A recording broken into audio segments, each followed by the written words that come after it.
guys, today's another day.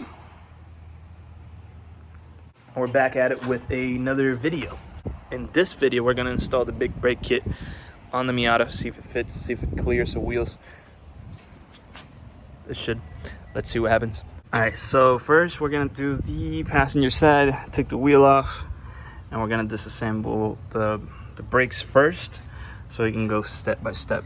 Obviously take the caliper out. This will count for any NAMB Miata, I believe. It's a straight bolt onto those cars, or if I'm mistaken, the 94 and up. But not these bolts. You're gonna focus on these bolts because we're removing the whole caliper assembly. So two 14 mils, get them out, and once you remove the caliper, take out the rotor and then the line, and we'll keep going. Alrighty, on the previous clip you saw me sitting by the brakes and I had no brake lines, so I had to wait for those to get in. They got in and I started doing my brakes again. So I'm looking for Teflon tape. Jesus, my beard looks extra crispy. Whenever I get the Teflon tape, I just slap it on. But basically this is what's going on. Remove the brake line, let it leak all out because I have to redo the whole fluid. The whole system has to be flushed and whatever. Hammer the hell out of this, so now my wheel should clear. Gonna hammer a little more, but yeah, if you want to fit 16 by 10s with 245 16s, you have to hammer this or it won't fit, sadly. I had to remove one stud because said stud looked like this. Disgusting. So now get the brake lines. I have to set everything up, put the brake lines on there, and let's clean this up a little bit and get back to it.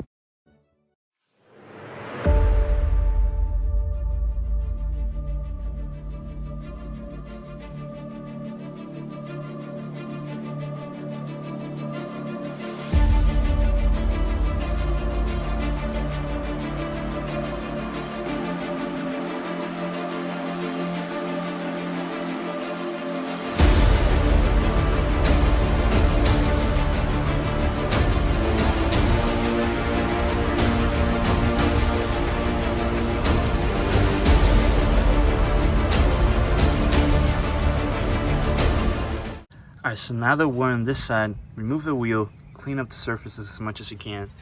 With the supplied bolts, bolt the bracket on with these little spacers facing out, right? That's what it should really look like. Then you grab one of the centric hub rings that come with it, with the kit, and you take the rotor, put it on there. Get a couple lug nuts. Once you have a couple lug nuts on there, rotate the rotor to see if you have any interference with the dust shield. I already pushed the dust shield out before I even put this rotor on. When I had the old rotor, I just got something in there and pried it out a little. And yeah, it should clear. Once it clears, then clean up everything, get some brake cleaner, and spray everything down, wipe it down. And once that's clean, we're gonna hop onto the caliper. But before I do that, I have to massage this area right here so my wheel can turn. So let me do some massaging real quick. All right, so the trick to getting this on is you get these two bolts. You put the washer, this washer right here, and two shims, as you can see right there. And then you have to check, like right here, as you can see, the bolt slides out a little bit, so I need to add one more shim to the bolt because the bolt itself has to be flat with that little spacer. So I have to add another shim. You get a bunch in the kit, so losing one side, put the shim, and do the other one. So once that's done, I'm gonna be back with you guys. Now that I put the 3 shims in there, yeah, there you go. You can kind of see them right there. I don't know, it's gonna be hard to see it, but I'm gonna tighten this down because it's a little loose and see if it's centered and the bolt doesn't stick out anymore. So let's do that real quick. All right, so looking at it, it's it's pretty straight. Yeah, looking at it right now, it's pretty straight. So now let's just slide the pads on. But to do that, we have to remove this cotter pin. We slide, sorry about the not focusing. You slide the pads in, cotter pin, and boom. Now we have to replace the line, the old line with the braided line that I got. And secure everything, make sure everything clears. I already got a little fitting on the caliper itself. They provide this in some kits don't, but I had these fittings laying around from DMB that had the whole chase base stuff, so I reused this fitting. So let's just get this line out of there, put the line on and the brake pads, and we should be good to go. And that's why you check for clearance, because that little piece of dust cover is hitting the rotor. We just bend that back a little bit and we should be good to go.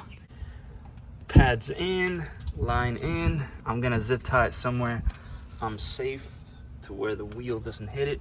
Already massaged this area, don't worry, I'm gonna paint it. But now to the last step, just slide that cotter pin in there and bend it so your pads don't slide out.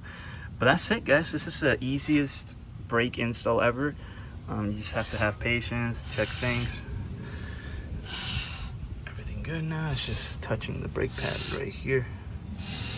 But spins, nothing is seized. There you go. Now we clean it up, tie everything back together, and woo, good to go. Alrighty, that's what it looks like. Beautiful big brake kit on a Miata.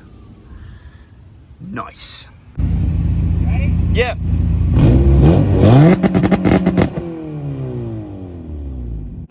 Like always, I forgot to make an ending featuring my girlfriend on the bed. I forgot to make an ending to the video, which leads to this, which is me telling you that the brakes are great. I have now bled them, used them, had as much as I would like to, but everything is fine thus far. Really easy install. I'll recommend you guys to get this kit if you have a Miata and you have a little bit more power, if you go to the track and need better brakes.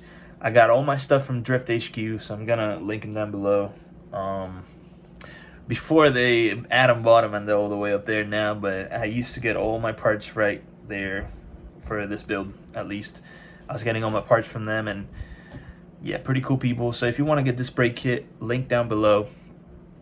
Get it ASAP. It's great, amazing, stops on the dime. But yeah, thank you guys for watching. I hope you liked this video. I hope you enjoy it.